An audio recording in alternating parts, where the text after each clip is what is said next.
Hi, good morning to everybody and welcome to our Friday special. This is Pastor Levi Hernan of the United Evangelical Church of Palawan. I'd like to apologize first for not being there personally, but right now gusto ko pong i-share sa inyo ang word this Friday. And it comes from Romans chapter 5 verse 8, where it says that God demonstrates His own love for us in this: while we were still sinners, Christ died for us. Maraming mga tao ang nagsasabi, minsan magaling lang tayo magsalita. Pag sinabi natin I love you, tulad ngayon, di ba? Love month, no? Ito yung kahulihan ata ng araw ng love month. Pero maraming sabi na magaling lang tayo magsalita pero hindi naman natin pinapakita sa mga actions natin. Well, God has shown us His love not just by saying I love you or giving us roses or chocolates, but He actually did it when He sent His Son Jesus Christ to give His life for us sinners. Kaya sabi kanina, while we were still sinners, Christ died for us. Ganito ka-practical yung love ni Jesus. Hindi niya lang ito sinabi sa atin or isinulat, but He actually showed us what it means to love us. Now, the Apostle Paul also said something about loving others. Sabi niya sa Romans chapter 12 verses 9 to 21, he said, love must be sincere. Yan. Hate what is evil, cling to what is good. Hindi lang yon. Sabi niya sa verse 10, be devoted to one another in love. Honor one another above yourselves. Never be lacking in zeal, but keep your spiritual fervor serving the Lord. Verse 12, be joyful in hope, patient in affliction, and faithful in prayer. Hindi lamang yun ang sinabi ni Apostle Paul. He also said, share with the Lord's people who are in need and practice hospitality. Sabi rin niya sa verse 14, bless those who persecute you, bless and do not curse. Verse 15, rejoice with those who rejoice and mourn with those who mourn. Verse 16, live in harmony with one another. He also said, do not be proud, but be willing to associate with people of low position. Do not be conceited. Do not repay anyone evil for evil. Be careful to do what is right in the eyes of everyone. And in verse 18, he reminds us, if it is possible, as far as it depends on you, live at peace with everyone. Verse 19, do not take revenge, my dear friends, but leave room for God's wrath. For it is written, it is mine to avenge, and I will repay, says the Lord. On the contrary, in verse 20, he says, if your enemy is hungry, feed him. If he is thirsty, give him something to drink. In doing this, you will heap burning coals on his head. And verse 21, do not be overcome by evil, but overcome evil with good. Now, when the Apostle Paul wrote all of this sa mga taga-Roma, itong mga believers in Rome, they were thinking, siguro, alam mo yung love naman, parang emotions lang yan, affections lang yan. No, he wants us to love others affectionately, but he also wants us to love others by making it practical. Minsan magaling lang tayo sa salita, but kulang nga tayo sa gawa. And so, when he said all of this, he reminds us na very actionable yung salitang love. It's a verb, and love can be seen whenever we, number one, hate what is evil. Nakakita na ba kayo ng isang tao na nagmamahal? Alam natin na we should always love one another, di ba? Pero, if there's something that we should hate what is wrong. Hindi pwedeng mahal mo yung isang tao pero ginagawa mo sila ng masama. At hindi rin naman natin dapat tinotolerate yung mga gumagawa ng mali. Dahil pagka ginagawa nila itong evil na ito, then we're not really showing love to others. Pwede bang mahalin kita, sabihin ko I love you, tapos bigla kitang sasampalin sa mukha? Ay nako, hindi yan love. Diba? Or sabihin natin, love kita pero uutangan kita tapos hindi kita babayaran. That is not good. And so sa Apostle Paul, sabi niya, if you love others, it must be sincere. And the first thing that you can do is to hate anything that is evil. So it's very practical. Not only that, he said, cling on to what is good. Ibig sabihin, kung iniiwasan natin or hini-hate natin yung evil, let's also remember na yung kabilang direction niya is to cling on or to keep on pursuing or humawak tayo doon sa mga bagay na tama at mabuti. So, iniiwasan natin yung mali at pinupursue natin yung mga bagay na tama. Ano ba yung mga bagay na tama? Well, being honest to people, being loving to them, sacrificing for them. No? Sa mga magulang natin, we respect them. We don't disobey them. We do not disrespect them or gossip about them. But rather, we love them by taking by obeying everything that they command. Pag minsan, di ba, mga parents, minsan paulit-ulit sila sa atin and sometimes naiinis tayo sa kanila. But when we cling on to what is good, we remember that our parents love us, and because our parents love us, we should obey them. Hindi lang yung sinabi hate what is evil or cling on to what is good. He reminds us to be devoted in love to one another. Which means, pag sinabing devoted in love, meron tayong commitment to love other people. Di ba minsan, pagka love natin yung ibang tao, we only love those who love us back. Pagka hindi na tayo love together, hindi na tayo mahal, di ba, we are not committed to loving them. But being devoted in love means kahit na hindi mo nararamdaman na mahal ka ng ibang tao, you keep on loving others. And that's how you become devoted to them. Hindi ka tumitigil, you keep on pressing. And walang situation na pwedeng magpa-give up sa'yo sa pagmamahal sa ibang tao. Number 4, sabi rin niya, honor above yourself one another. Minsan ito yung kulang sa atin. We lack honoring one another. Sometimes mga tao sabi, hindi ko naman siya binastos, hindi ko naman siya dishonor. Yes, but the command is not to stop dishonoring one another. The command is honor others above yourselves. Ibig sabihin, hindi lang natin dapat tinitigilan yung pag-dishonor sa ibang tao. Dapat we take steps to bring honor to other people. When was the last time that you said something good to your friend? Or said something good about your friend? Yung hindi mo siya parang nilalaglag, chinichismis, or sinasabihan ng mga negative things, binabackstab. But rather, you honor them. Alam nyo, usok-uso sa atin yung mga marites, di ba? Ano ba yung marites? When we gossip about other people. And usually, pag sa gossip, we gossip about negative things. When was the last time that you said to your other people about others in good things, no? Halimbawa, pag si Pastor Eman, kaibigan ko si Pastor Eman Pagka I honor him, I do not speak badly of him in front of him and in front of other people. So that when other people hear about his name, they only remember good things from me. That's honoring one another. Sabi pa ni Apostle Paul, never lack in zeal. Huwag daw tayong mawalan ng zeal or ng passion for loving other people. And syempre, never lacking in zeal sa pagmamahal sa Diyos. Not only that, but to keep spiritual fervor. Magpatuloy doon sa passion natin sa Panginoon and keep on serving God. Hindi lang yon, meron siyang paalala. Be joyful in hope, be patient in affliction, and be faithful in prayer. Alam niyo po, ang pagmamahal ay pwede natin gawing practical pagka nakikita yon sa ating buhay. No? Walang nagmamahal na lagi nakasimangot. Diba? Dapat ang taong nagmamahal ay mayroong joy sa kanyang puso. They are joyful sa everything that they do.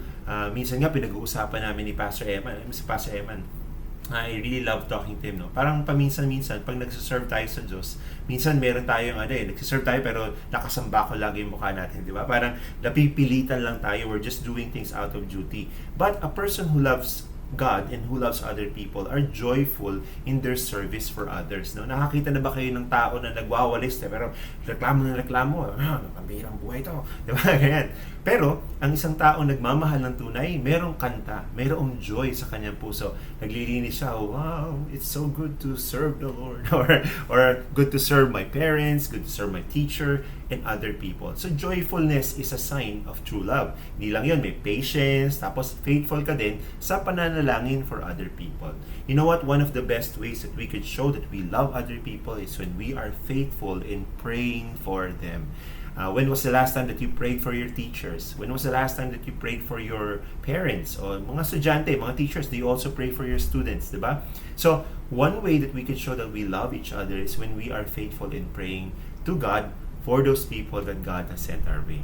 It could be your family members, it could be the people in the school, or question ko sa inyo. When was the last time that you prayed for Pastor Eman? Yan, di ba? Pag-pray nyo rin kami, si Pastor Israel, si Pastor Ricky, even for myself. No? Because that's one way that we could show that that we love other people. Very practical. Lord, I pray for my pastors. I pray for my teachers. I pray for my co-students. Right? And that's one way that we could show love for others. Be practical.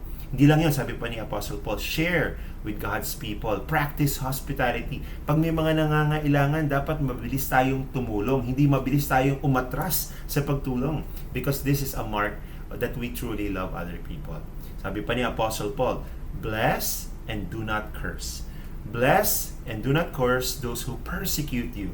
Rejoice with those who rejoice and mourn with those who mourn. Paminsan-minsan minsan nai-insulto tayo ng ibang tao and sometimes they don't say good things about us. But what do? Do we retaliate? No, sabi pa nga niya, bless them. Lord, chinismis ako ng tao na to. They said something very insulting. But Lord, let me pray. I pray that you will bless that person. And I pray that you will help him go throughout his day. Baka pagod lang siya. Baka may pinagdadaanan lang sila.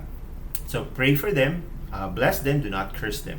Tapos pagka naman may mga taong masaya, makisaya ka, no? Pag halimbawa, mayroong naging honor student tas ikaw hindi ka naging honor student, okay lang 'yan, no? Keep on clapping your hands for people kahit na hindi mo pa time, basta rejoice with those who are rejoicing. Darating din yung time mo and they too will also clap for you when it's your time. Pero pagka naman may mga tao who are mourning, sabihin natin may problema sila, meron silang pinagdaraan ng mabigat. One hallmark of true love is when you are able to sit and empathize and show compassion to those people who are mourning. Umiiyak sila, makiiyak ka sa kanila. Pag masaya sila, makitawa ka rin naman sa kanila. Sabi pa ni Apostle Paul, live in harmony with one another. Dapat walang division, walang away-away, walang pagalingan. No? Do not be proud of yourself, no? Huwag mayabang. Minsan, yun yung problema natin. Magaling ka nga, pero mayabang ka naman, di ba? And dapat tayo ay maging humble lagi. Alam nyo, kung meron mang isang tao na hinahangaan ng maraming tao, hindi lang yung magaling. Pero yung magaling ka na, tapos humble ka pa. Nako, that's the best way to live, no? You do what you need that needs to be done, pero at the same time, you keep a low profile. When people ask you, ba't ang galing mo? Pwede mo sabihin, you know what? God has made me like this and I bring praise to Him and not to myself. Tapos sabi pa ni Apostle Paul, ako ito maganda to, associate with people of low position. Wow. Di ba minsan, ang gusto natin maka-rub shoulders, yung mga magagaling, yung mga sikat, yung matatalino, yung mga mayayaman, di ba? But the Apostle Paul reminds us to associate yourselves with people of low position. Hindi tayo iniiwasan natin sila or parang wala tayong pakialam sa kanila, but we empathize with them and we associate ourselves with them. Minsan, you take time to talk to the people of low position. Bilang mga estudyante, minsan alam ko, busy kayo sa school. You don't take time to talk to the people who drive you to school. Yung mga drivers nyo ba, you take time to appreciate them? Do you take time to appreciate your yayas, no? Yung mga tumutulong sa inyo sa bahay na tagapagluto, yung mga tagalinis ng bahay? Do you take time to appreciate the janitors and the security guard sa ating school, no? Minsan, they do their best pero walang nakaka-appreciate. So this is a practical challenge. Before you leave school today, lapitan niyo po yung mga tao, mga staff dito sa Palawan Hope Christian School, tapos sabihin niyo, thank you for doing such a great job. No? When you do that, that shows love for them. Hindi lang yon, sabi, do not be conceited yourself. Huwag daw tayong mayabang. And do not repay evil with anyone. Pag ginawa ka ng masama, don't repay. Don't take revenge. No? But be careful to do what is right. No, that's how you live out practically and live at peace. Dapat pag sumikapan natin na tayo ay mayroong kapayapaan sa lahat ng tao. Hindi yung hinahanap natin kung sino yung pwede nating awayin, di ba? And do not take revenge, sabi ni Apostle Paul. Instead, what you do is you leave revenge in the hands of God. Parang sinasabi sa atin dito, God, vengeance is mine, says the Lord, no? Kumbaga, ginawa ka ng masama, pabayaan mo na yun, ipag-pray mo na lang at hayaan mo na si God mismo ang gumawa ng way para magkaroon ng justice sa situation mo. Then, ito pa maganda, sabi niya, feed your hungry enemy. Pagka sila ay nagugutom, pakainin mo sila. Pakita mo na mahal mo sila. You care for their welfare as well. Give something to drink. Those who are, mga enemy to gutom sila, o kaya nauuhaw sila, pakainin mo sila. Bigyan mo sila ng maiinom. Wow! That's a very radical way to deal with our enemies. Usually, pag enemy, ang gusto natin, buti nga sa kanya, mapahamak siya. But Jesus wants us to show love for our enemies. In fact, ang gusto rin ng Panginoon is to love them, no? By praying for them and by blessing them. Do not be overcome by evil, but instead, overcome evil with good. Nako, napaka-practical pala ng pag-show natin ng love for other people. Hindi lang siya by saying, I love you, diba? Or writing love notes to other people, but rather, you can do it by doing all of these things. Tandaan natin, sabi ni Frank Lloyd Wright, love is the virtue of the heart, sincerity is the virtue of the mind, decision is the virtue of the will, and courage is the virtue of the spirit. Love is a virtue of the heart. Sabi ni Apostle Paul, "Therefore, I urge you, brothers and sisters, in view of God's mercy, to offer your bodies as living sacrifice, holy and pleasing to God. This is your true and proper worship." Para kay Apostle Paul, ang love, ang worship, practical yan. That's like when we offer our bodies, very practical. That's how we show love for other people.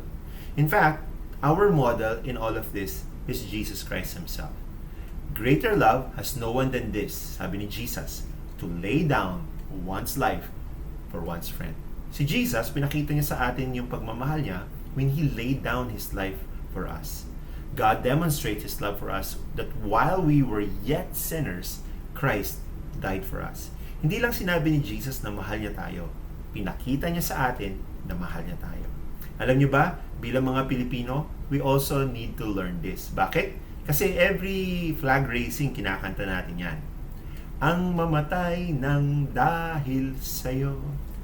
And true love is like that. It's willing to sacrifice, it's willing to lay down one's life for the object of their love. And God has done that by sending Jesus Christ for you and me. Ganun niya tayo kamahal, niligtas niya tayo sa ating mga kasalanan. And if we love God, we ought to love others by doing all of the things that we have learned earlier, no? By being sincere and by loving people around us. I hope and pray that this simple message will bring a blessing to you and your family, in your class, in your whole school.